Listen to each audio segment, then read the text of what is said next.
se do bëjmë bizele. Në menu bizele me mish viçi. Si fillim do i laj bizelet, pastaj do i hedh direkt për të zgjerë në tenxhere me presion. Edhe në bizelet kaq do bëj sepse ne dy veta jemi.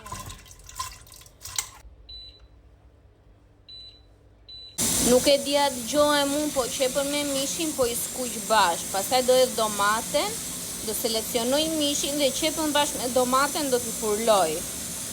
Hodha dhe domaten, mos u shqetësoni për copat e mëdhaja sepse do t'i furloj.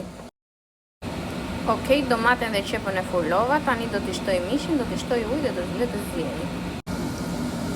Okej, hodha karot, patate, do t'i lë që të zijnë pak bashk dhe pastaj më vonë do hedh bizelet, por do t'i hedh një galim. Shtova dhe bizelet. Tani do t'i lë dhe 10 minuta dhe pastaj do t'i heq. Kjo është edhe gjella. Në bëftë mirë. Këto janë dhe provat që në nga pëlqen vërtet ushqime dhe ham të gjithë.